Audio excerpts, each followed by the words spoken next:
नमस्कार साथियों।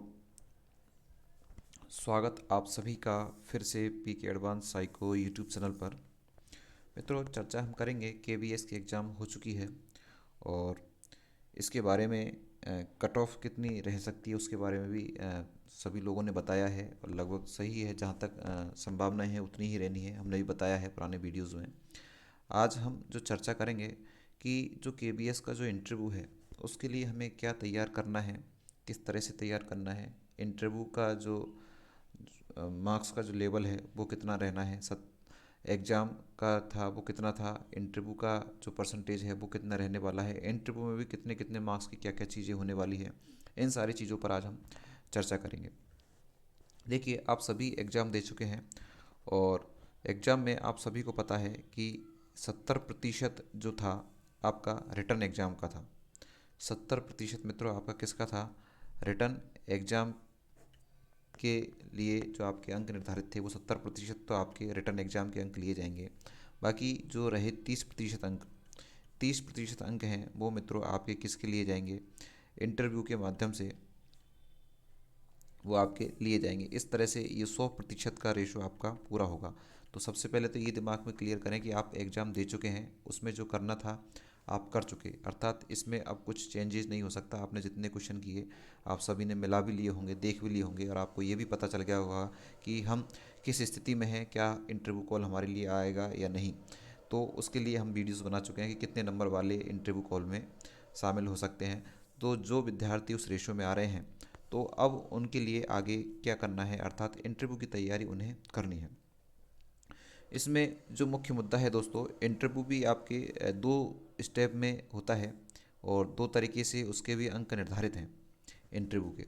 आप सभी को पता है कि आपके जो इंटरव्यू है उसमें जो 30 अंक होंगे, कितने अंक होंगे? 30 अंक होंगे। ये तो आपका जो इंटरव्यू होगा वो होगा कितने अंक दोस्तों? 30 अंक।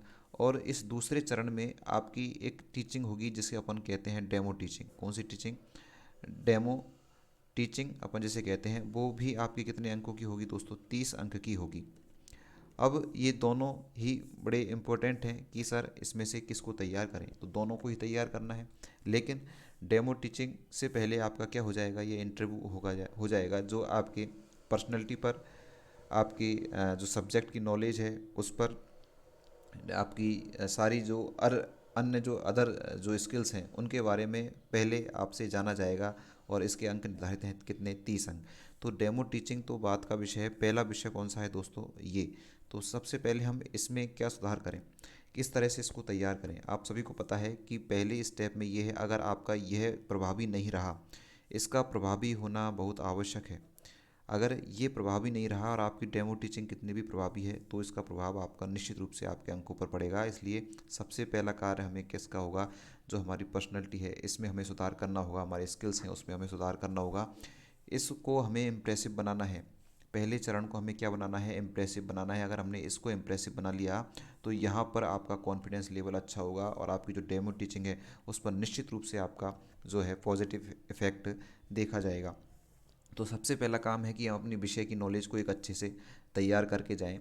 किस तरह के प्रश्न वहाँ हमसे पूछे जा सकते हैं उन सारे प्रश्नों के बारे में हम जानकर जाएं। एक वीडियो उसके लिए बनाऊंगा कि किस तरह के प्रश्न हमारे उस इंटरव्यू में पूछे जाएंगे। सब्जेक्ट की नॉलेज तो आपको होनी चाहिए। आंतरिक जो चीज़ें हैं वो आपके इस चरण में पूछी जाएगी। जो भी आपकी आंतरिक चीज़ें हैं, आपका उठने का तरीका, आपके बैठने का तरीका, आपका एंट्री लेने का तरीका, आपके बोलने का तरीका, आपकी क्या सोच है उसके बारे में, आपका बाह्य वातावरण के बारे में आपका क्या नज़रिया है उसके बारे में, ये सारा कुछ आपसे किस में पूछा जाएगा? इस वाले पार्ट में पूछा जाएगा। इसलिए पहले हमें इसको प्रभावी बनाना है, ये हमारा इम्प्रेसिव होना चाहिए। अगर ये इम्प्रेसिव नहीं रहा तो इसकी संभावनाएं भी हमारे लिए नगण्य हो जाएगी। अगर ये तो केवल एक फिर फॉर्मेलिटी हो जाएगी। अगर हमारा ये सही नहीं हुआ तो सबसे पहले हम तैयारी किसकी करें? इसकी करें। सभी विद्यार्थी इस डेमो टीचिंग के पीछे पड़े हुए हैं, जबकि आप सभी को ये पता होना चाहिए कि पहला इंप्रेशन ही सबसे महत्वपूर्ण होता है। पहला इंप्रेशन आपका यहाँ से पड़ेगा। तो आप अपनी पर्सनैलिटी में सुधार करके जाएँ। किस तरह का आपका ड्रेसिंग सेंस रहना चाहिए, किस तरह के हम परिधान वहाँ पहन कर जाएँ, किस तरह के वस्त्र हमारे होने चाहिए, पुरुषों के लिए कैसे होने चाहिए, महिलाओं के लिए कैसे होने चाहिए, वो आपको पहले पता होना चाहिए।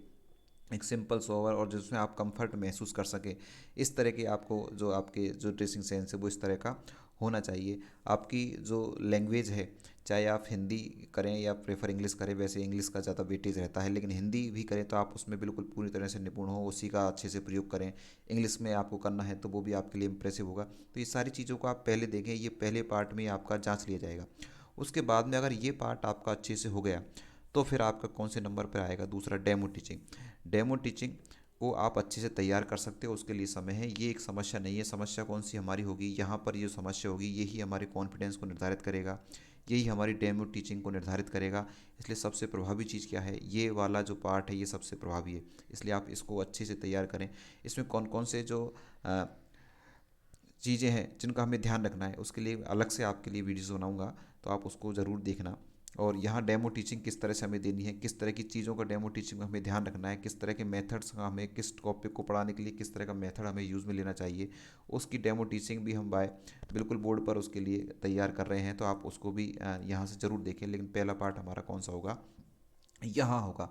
यहाँ एक चीज़ और आती है आपकी, वो भी आपको बता दूँ, एक बायोडाटा से संबंधित आपकी चीज़ें हैं, ये महत्वपूर्ण होता है, क्योंकि ये एक परफॉर्मा खुद जो यहाँ आपको साइट पर मिल जाएगा, उस परफॉर्मे को आपको भरना है। बायोडाटा को भरते समय आप उसको फिलअप करते समय बड़ी सावधानी से भरें, उसमें वही चीज़ आप मेंशन करें जो चीज़ों में आप बिल्कुल कुशल हैं कि हम इन चीज़ों को कर सकते हैं। खास करके देखा जा सकता है कि हॉबीज़ वगैरह जो आप लिख देते हैं उसमें, लेकिन वहाँ जाकर आप उनसे वो आपसे पूछें तो उसमें अपन की जो इस थोड़ी सी स्थिति है वो सही नहीं होती।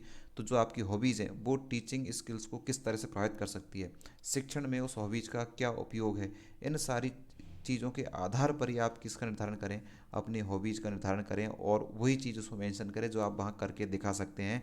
और उसमें उसका जो टीचिंग है उसमें क्या इम्प्लीमेंट्स हैं उसको भी आप वहाँ पर बता सकें। तो पहले सारी चीज़ को सोच कर ही इस बायोडाटा को भरें आप, ताकि ये सबसे 70% जो आपसे प्रश्न पूछे जाएंगे ना, वो यहाँ से पूछे जाएंगे। जो आपने यहाँ पर फिलअप किया है उसी के आधार पर प्रश्न पूछे जाएंगे, क्योंकि उनके सामने सारा कुछ आपका डाटा पड़ा हुआ है और जो मोटे तौर पे है वो डायरेक्ट इसी को देखा जाएगा। इसलिए ध्यान रखना, इसको भी आप अच्छे से भरें। डेमो टीचिंग किस तरह से हमें देनी है, किस तरह से हमें ड्रेसिंग सेंस रखना है, ये सारी चीज़ों पे अगली वीडियो हमारी होगी। तो आप इस चैनल से जुड़े रहें, चैनल को सब्सक्राइब कर लें, बेल आइकन जरूर दबा लें, ताकि जैसे वीडियो जाए आपको नोटिफिकेशन उसका मिल जाए। ठीक है मित्रों, कॉन्फिडेंस रहें, अपने आप को तैयार रखें। और जो विद्यार्थी नंबर नहीं ले पाए हैं वो निराश न हो, क्योंकि DSSB की वैकेंसी आ चुकी है, उसकी क्लासेज भी हम जल्दी चालू करने वाले हैं। तो इस चैनल से आप जुड़कर हमारे साथ पेडागोजी और साइकोलॉजी को अच्छे से कवर कर सकते हैं। आप सभी ने इस क्लास को निश्चित रूप से देखा है, लाइक निश्चित रूप से आप कर देंगे अगर आपको पसंद आई हो तो। ठीक है, ठीक है, थैंक यू इस क्लास से जुड़ने के लिए, धन्यवाद, थैंक यू, बाय बाय।